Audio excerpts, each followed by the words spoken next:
ደብናታ ገትራቸው ነው የላትም። አላያችሁም እንደ ቪዲዮ ገትራቸዋል ነው በየአንዳንዳችሁ ስራ ፈቶች ነው አለ። ምን አለ መሰለሽ እህቶቹ ስትይ እህቶቿም አይወዷትም። ታውቂያለሽ? አስተመተመችባቸው። እህቶቿም አይወዷትም እንጂ እኔ በእናትሽ ጥንቆላውን ሰርቶ የሰጧት እነሱ ናቸው እንጂ እነሱ አይደለችም። እንትና ናት እቺ ማለት ቲጂ አክስቷ በቃ ፋሚሊዎቿ ናቸው። ሌላ ማንም አይሰራም። እናቴ ራስ ናት። በጣም አደገኛ ናት። የምርመርት አብርሃም የት ይደርሳል የተባለ ልጅ እንደዚህ ፈዞ ስታዩት ግን አልደነቀም። ኦቲዝም የያዘ ሰው መሰለኩ። ኦቲዝም ራሱን አያውቅም። ሲጀመር ኦቲዝም ያዘ እየጠየቀ አይደል እንዴ? በነገራችን የሚያወራው እኮ እነሱ ፍቃድ እየጠየቀ ነው። ልታኛ ብሎ ገባ። የሚያወሩ ሁሉ ፈራ፣ አያወራም። ፈራ አብርሃም እንደዚህ ፈራ እንዴ? ፈራ በጣም ስትነካው ነው የሚያወራው። ስትነካው እንደዚህ ስዳብ ሰው ያወራል። አላየሽም እንዴ? ተለጥፈው ሴጣን እኔ የምለው የሳሎን ጌጥ አርጋ ቁጭ ልታረገው ነው የፈለገችው። በቃ ምን ልታረገው? የሳሎን ጌጥ ሳይሆን ሄርሜላ ተስፋ ጥላው ስትሄድ አልፈልግም። እንዴት አልሽ? ልትበቀለው ነው የፈለገችው። አዎ ልትበቀለው እንጂ ፍቅር ፈልጋለሁ። ይሰማል። ደህና ናችሁ? ሰላም ናችሁ? እግዚአብሔር ይመስገን። ይሰማል። እንዴት ነሽ? እንዴት ነሽ? ደህና ነሽ? ጠፋሽ እኮ።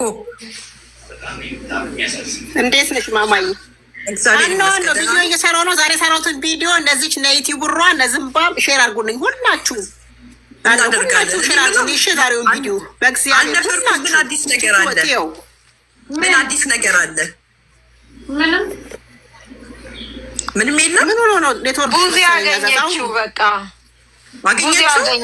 አገኘችው ግን በቃ አልወጣም አላት። ብዙ ያገኘችው እኔ በጣም ተናድጄባት ነበር። ምክንያቱም ህግ ባለበት ሀገር አሁን ህግ ቢመጣ ቆይ ምን ብላ ቆይ እስቲ አሁን እንነጋገር። ህግ ቢመጣ አሁን ምን ብላ ትላለች? ይሄ ልጅ አልፈልግም ከሚስቴ ከልጄ ጋር ነው የምኖረው ብሎ ካለ መናገር አለባት።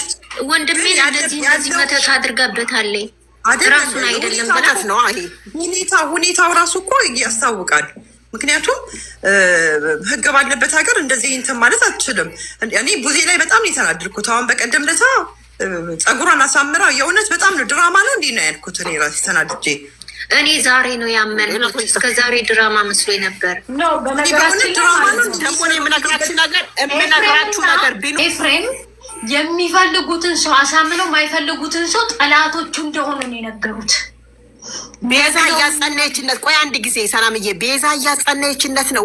ቤዛቸውንም የእነሱንም ሙዬ የእነሱንም በእኛ ጫወቱትን እንዳለ እንደዚህ የሚያደርጉ ከሆነ አንሰብስክራይብ እያደረጉ እንዳያዩ ያድርጓቸው።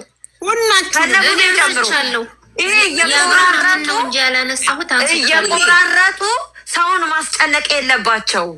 እኔ ምነው ይኸውልሽ፣ እኔ ኢትዮጵያ ነው ያለሁት። በእውነት አካባቢያቸውን ብትነግሪኝ አለቃቸው። እኔ ቤት እንደሆኑ ሁለት የጠየኳቸው ያሉበትን ቦታ እግዚአብሔርን ነው የምልሽ። ጉሮሯን ይዤ ብዙ ሰው ነው ያለው።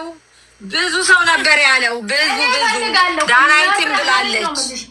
አቤት እኔ ወደምፈልገው አቅጣጫ መጣሽልኝ። ኢክራም ናት ማለት ከሪና እኔ ወደምፈልገው አቅጣጫ ነው የመጣሽልኝ። እኔ ቆንጆ እኔ ራሴ እኮ ያልኩትኝ ይሄ ነው። ወይ አድራሻ ሎኬሽኗን ስጡኝ ወይ ትክክል አይፈልጉም። ችግር የለም። እኔ ከልጆቼ ጋር ሆኜ የምፈልገውን ነገር ማድረግ እችላለሁ። ምክንያቱም እሷ የሆነ መቀጠል አትችልም። ብቻ ቦታውን ብቻ ይጠቁሙ። ለምን መሰለሽ ሙዬ፣ እንደዚህ ሆና አንድ ሴት የሁሉ ሰው እንዴት ያቅተዋል? ዝም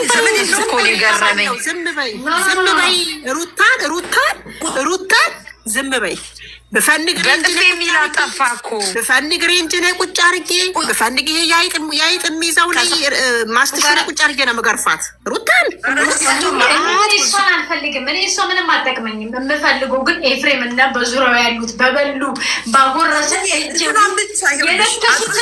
አድራሿን ብቻ ያለበትን ሰው አንድ ትክክል ይጥላታል። ኤፍሬም እና እሙዬ ሹሩባንም አልፈታችም። ሹሩባን ነው የምነቅልላት። ሹሩባ እኮ ፀጉር ቤት በየፀጉር ትናንትና እኮ ከአብረሽ ጋር ተኝታ እቃው ማርች ሙዝ ሆነባት እኮ አልሰማችሁም እንዴ? ማርች ምን ነው ብሎ ሲላት መተቱ ነው ብሎ መለሰላት አብረሽ። ፀጉሯን ደግሞ በየፀጉር ቤቱ ሄዳ አንፈታሽም ቅማኒ ፀጉራችንን እንትናችንን በከነዋና ቢግድል እኮ ያበላሻል። ቅማል ታውቃላችሁ አይደለ? ቢግድል ያበላሻል። ማንም ስቲሽዋር አይሰራም። ቢግድል አይጠቀለልም። እሷ በተጠቀለለችበት እኔ ገረመኝ ማለት ነው። ገና ህፃን ናት። ለምንድን ነው አብርሃም ቢፈታት ሌላ ሰው ማግባት አችልም ወይ? በዚህ ልክ ለምንድን ነው አስገግማሱ የመጣችች ቆሻሻ? በዚህ በመተቷ አምና መሸነፍ አልፈለገም። ደግሞ የምትወጂውን ሰው ሲያነሳብሽ ተናደጅ የለ ቀናት ይዟት ነው። ቀናት አገበገባት። መረዛ የፈለኩትን ሰው አገኛለሁ ብላ ነበር። ግን እግዚአብሔር ውሎ አያድርምና ይሄው ቀኗ ደርሶ ልትፋረጥ ነው። ሁሉም በጊዜ ነው። እኔ ግን ኢትዮጵያ እንደገባው በጣም ማግኘት የምፈልገው ኤልዱን ነው። እኔ ኢትዮጵያ ገብቼ ማግኘት የምፈልገው ኤልዱን ብቻ ነው። ሌላ ማንንም ማግኘት እኔ አልፈልጋትም። እሷ ግን እግዚአብሔር እሷም እንደዚህ በወንድሟ ላይ ያደረገችው በዘሯት ይኸው በምታፈረው ዘርት ይኸው። አንቺ እኔ ስንት ነገር አሰብኩኝ ነው የቤተሰቦቿን ቤት ራሱ እናቃጥለው እንዲያልኩ። ይህንን ስታይ ወዳ ሳትሆን ተገዳ ትመጣለች፣ ታስቆማለች እንጂ እዚህ ወንድሟ ስቃይ እየበላ እዛው ከሰራተኛዋ ጋር ፕራንክ ትሰራልኛለች። እጅ ጀዝባ። በነገራችን ላይ ቡዜ ብቻ ናት ለወንድሞቿ በጣም እንትን የምትለው ቡዜ ኤልዶናይት ይሻታል። እግዚአብሔርን ሌሎቹ ደነዞች ናቸው። ሌሎቹ ዝም ብለው አይደለ። ኤልዶናይት ይሻታል። ስገባ ከሰራተኛዋ ጋር ጭራሽ ስትፎካከር ባልየው እንዴት እንደሚሆን እያየን ነበረ። ከሰራተኛ ከምትጃጀል ቁም ነገር ላይ አትውልም። እቺ የትልቃል የወንድሟ ገዳይ። እኔ ሩታ አይደለችም ገዳይዋ። የፈለገ ነገር ብታርደው እኔ ሩታ ናት አለም። ይቅርታ ዴቭ ራሱ ተዛዛ ነው እንጂ ቆይ አይደለም። ቡዜ ብቻ ናት። ቤተሰቦቻቸው ቡዜ ናት የምትሻለው። ሌኪ ዴቭ ብዙ ጊዜ ይናገር ነበረ። ምን እንደሚል ታውቂያለሽ? እኔ ቤተሰብ ያለኝ ሰው ነኝ፣ ልጆች አሉኝ የማሳድገው ብሏል። ገባሽ? ዛሬ ወንድሙ እንዲሆኑ ቪዲዮ ላይ አይቶ በምን ድፍረቱ ነው አፍ ደፎ የሚመጣው? ሚስቱ ልጆችን በትኖ እሱን ለማዳን ይምጣ። ኧረ እባክሽ ዴቭ አያረገውም። እዚህ ጋር እየመጣ ወይ ይበል እንጂ እንደዚህ እውነተኛ ነገር ላይ ሲሆንበት፣ ትክክለኛ ነገር ቆራት ሲሆንበት አይኑ አላየም፣ ጆሮ አልሰማም። ወንድም አይደለ እንዴ? ቢሆንም ወንድምነቱ በሩቅ እንጂ ትዳሬን አይሆነኝም ነው የሚለው። በቃ ኧረ እውነቴን ነው። ነገርኩሽ እኮ ብዙ ጊዜ ብሏል። እኔ ቤተሰብ ያለኝ ሰው ነኝ። ዴቭ እኮ ምኞቱ እነሱ እንዲታረቁ እኮ ነው። እናንተ ምን ነው ይሄን ዘነጋችሁት? አይፈልግም እኮ ከኤርሚ ጋር እንዲሆን። በዚህ መልኩ ምን በዚህ በቃ ክፉነቱ አይደለም። እኔ እኮ ሩታን የወደዷትኝ ቤተሰቦቻቸው ማለት ነው። ሩታ ወደዷት ማንኛውን አክብሮት ሰጥተው ነው ለወንድማቸው። ባለጌ እርቅን የሚጠላ ሴጣን ነው ሲባል አምናለሁ። በቤተክርስቲያንም እሰማለሁ። ግን ወዳት ነበር እኮ ወይ አብርሃምና ሩታ ቤተሰብም ገባው በታራኒትም ወሰዱት። እነዚህ ሰዎች የማይሆኑ ናቸው፣ የማይገጥሙ ናቸው። ነገ ሌላ ርዕስ ይመጣባቸዋል። ሌላ ነገር ይመጣሉ።